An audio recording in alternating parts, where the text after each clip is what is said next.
শীত মানে পিঠাপুলি, আর সে পিঠাটি যদি হয় একটু ডিফারেন্ট তাহলে তো আর কথাই নেই। আজ আমরা তৈরি করব দুধরাজ পিঠা। 2টি লেয়ার বিশিষ্ট এই পিঠাটি দেখতে যেমন লোভনীয়, খেতেও খুবই সুস্বাদু। পিঠাটি পারফেক্ট ভাবে বানাতে চাইলে সম্পূর্ণ ভিডিওটি অবশ্যই দেখবেন। তো চলুন শুরু করি। আপনারা দেখছেন টেস্টি কুক চ্যানেল। এরকম ভিডিও আরও দেখতে চাইলে চ্যানেলটি সাবস্ক্রাইব করে সাথে থাকুন।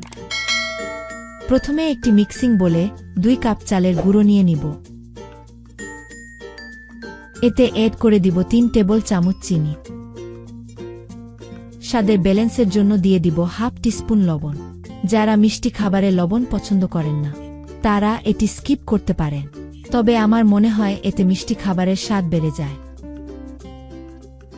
স্বাদটা আরও বাড়ানোর জন্য 1 টেবিল চামচ গুঁড়ো দুধ দিয়ে দিব। এখানে হাফ কাপ কোরানো নারকেল চালার সুবিধার জন্য লাস্টে ইউজ করব। এখন 1 কাপ লিকুইড মিল্ক থেকে অল্প অল্প করে হাতের আঙ্গুলের সাহায্যে ঘষে ঘষে মিশিয়ে নিব। এই কাজটি একটু সময় নিয়ে করতে হবে। একটা পর্যায়ে যখন দেখব মিশ্রণটি মুঠ করলে মুঠ হয়ে যায়, আবার একটু চাপ দিলে খুব সহজে ভেঙে যায়, তাহলে বুঝতে হবে আমাদের মিক্সারটি একেবারে পারফেক্ট। তবে আপনারা এখানে ভিজা চালের গুঁড়া ইউজ করতে পারেন, সেক্ষেত্রে দুধের পরিমাণটা আর একটু কম লাগবে।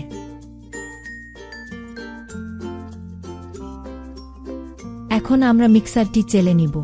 এই কাজটি আপনারা অবশ্যই করে নেবেন, এতে করে এর ভেতরে বড় দানাদার ভাব থাকবে না এবং পিঠাটি সফট হবে আর খেতেও ভালো লাগবে। চেলে নেওয়া শেষ হলে নারকেলগুলো আলতোভাবে মিশিয়ে নিব।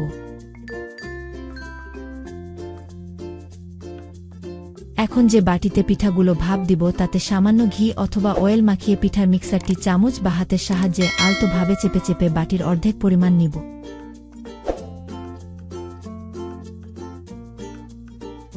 আর বাকি অর্ধেক খালি রাখব পরবর্তী স্টেপের জন্য। তবে এখানে আলতোভাবে কাজটি করবেন, না হয় পিঠাটি হার্ড হয়ে যাবে, এতে করে পিঠাটি খেতে ভালো লাগবে না। এখানে আমি 2 রকমের বাটি ইউজ করেছি, আপনারা আপনাদের সুবিধা মতো যে কোনো বাটি ইউজ করতে পারে। এ পর্যায়ে একটা পাতিলে কিছুটা পানি দিয়ে মিডিয়াম হিটে জাল করে ফুটিয়ে নিব। তারপর একটা স্টিম বসিয়ে 2টো বাটি বসিয়ে দিয়ে ভাপিয়ে নিব।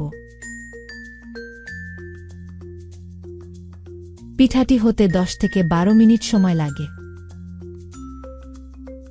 এখন একপাশে একটি চচপেন বসিয়ে 1 কাপ গুড় ও হাফ কাপ থেকে একটু বেশি পানি দিয়ে লোহিতে জাল করে গুড়গুলো গলিয়ে নিব।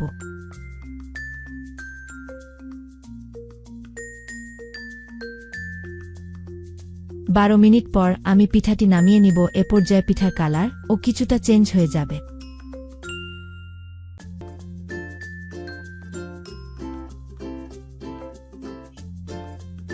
এ পর্যায়ে একটি বাটিতে 2 কাপ দুধের সাথে 1/3 কাপ কর্নফ্লাওয়ার মিশিয়ে নিব। এখন একটি প্যানে মিশ্রণটি ঢেলে চুলার হিট লো মিডিয়ামে রেখে অনবরত নাড়তে থাকব। এ পর্যায়ে মিশ্রণটি খুব দ্রুত ঘন হয়ে যাবে, তাই চুলার হিট বাড়ানো যাবে না। এখন গুড় যে যেমন মিষ্টি খেতে পছন্দ করেন সে ততটুকু পরিমাণ এড করে নেবেন।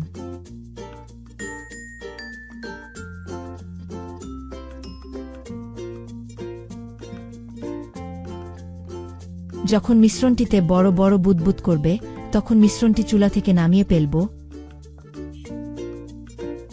এবং গরম গরম বাটিতে ছেট করে নিব।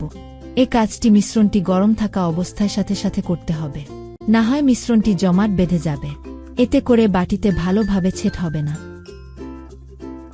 এখন এটি ঠান্ডা হয়ে ভালোভাবে ছেট হওয়ার জন্য নরমাল টেম্পারেচারে রেখে দিব 20 থেকে 30 মিনিটের জন্য।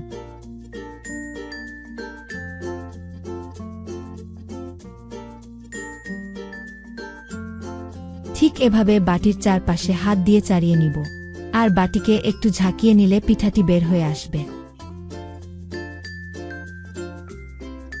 আমাদের দুধরাজ পিঠাটি পরিবেশনের জন্য একেবারে রেডি।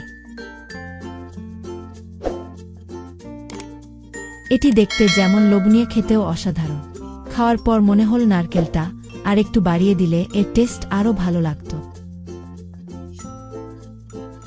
ভালো লাগলে রেসিপিটি অবশ্যই ট্রাই করবেন।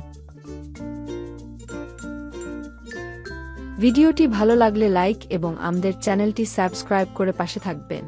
দেখা হবে পরবর্তী রেসিপিতে। আল্লাহ হাফেজ।